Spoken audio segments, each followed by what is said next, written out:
چې وایي یو قلم یو کتاب انقلاب انقلاب.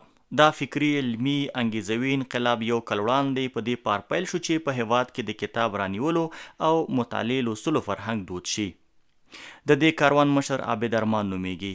ارمان په عمر کې کم خو په فکري لحاظ کې ډېر غښتلی او د هیوادوالو د ښې راتلونکي لپاره قوي هوډ لري.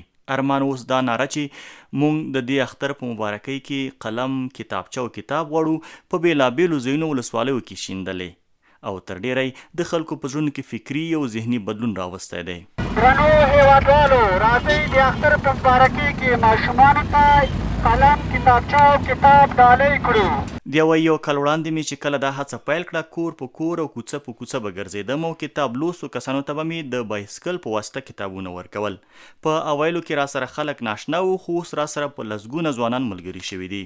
چون اول وختو کې دا کلیوالو سیمو کې چې دا فعالیت به مې سره کولو، چا به ویل څوک د کوم مملکت جاسوس یې چې داسې په څه ډول باندې اختر ورځ ته ګورې، اختر ته 2 ورځو ته ګوره او دې روزې ته ګوره او تا سره لاسپیکر ده او کلو کې ته ګرځې ته دا پیغام سره څه، یعنې هغوی مختلف ګمانونه کول، ویله چې کوم مملکت نه سپورټ کېږي څه خو هغوی به هم یعنې خندل به یا غصې به یې کول، خو ما به هم ورسره خندل، خو خندا کې مې خپل فکر هم ورسره تعقیبولو. خوشبختانه د تیرو کلو په نسبت باندې سږ کال یعنې ډېرو کور حتی 2 ملګري مې دي چې یو ملګری مې تر اوسه هېڅ لیدلی هم نه، دا پکتیا کې اوسېږي، زاهد همدرد په نام باندې، هغه په خپلې سیمې کې یعنې مجازي نړۍ په واسطه باندې سره اشنا شوي، هغه په خپلې سیمې کې ماشومانو ته دا قلم او کتابچې سره اخیستې ول، ډالۍ کړه. عابد ارمان دا ځل خپل کمپاین له دې ځای پیل کړ او له دې ځای بیا کور په کور کوڅه په کوڅه ګرځي. د ده سره په دې کمپاین کې د دې تنکیو ګلالیو ماشومانو سربیره دا ځوانان هم دغه کمپاین بدرګه کوي. راځئ د اختر په مبارکۍ کې ماشومانو ته قلم، کتابچه او کتاب ډالۍ کړو. اختر مبارک شه. یو قلم، یو کتابچه، انقلاب انقلاب. د اختر کې به قلم او کتابچه ځان ته اخلم. ماشومانو ته قلم او کتابچه او کتاب ورکړو. هغې نه ښه ده چې جنګ، تومانچې دا شیان وانخلو، قلم او کتابچې باندې درس ولیکو.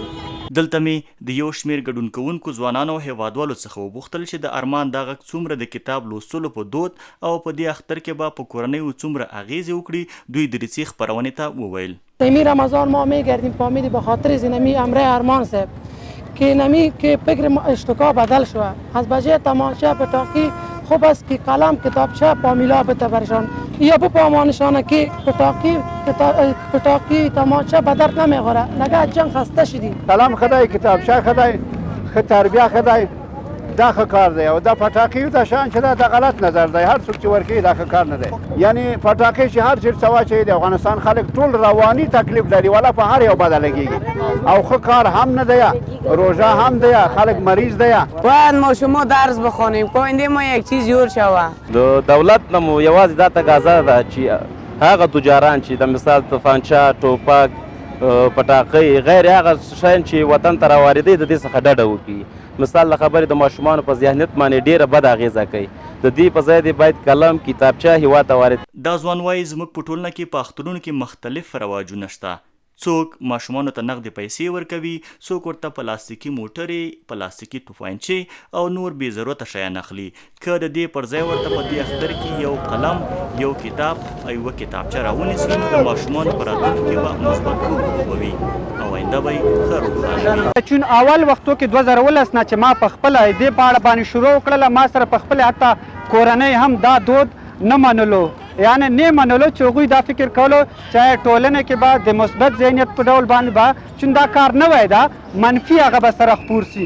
خو ولې خوشبختانه اول کال کې مې یعنې 2019 کال کې ما ځان ته هېڅ نه ول اخیستي، د اختر ټول سامان یې وایه، د کالي وایه، دې روپۍ مې راواخیستلې، هغې باندې مې یو 300 قلم او 300 کتابچې واخیستې. د خپل کلي ماشومانو لپاره مې یو قلم او یو کتابچه ورکړلو. د عابد ارمان یو کال کېږي چې د کتاب لوستلو مطالعې فرهنګ دودولو په خاطر خپلې هڅې کوي، خو دا ځل یې د تیر کال په توپیر پیل کړ.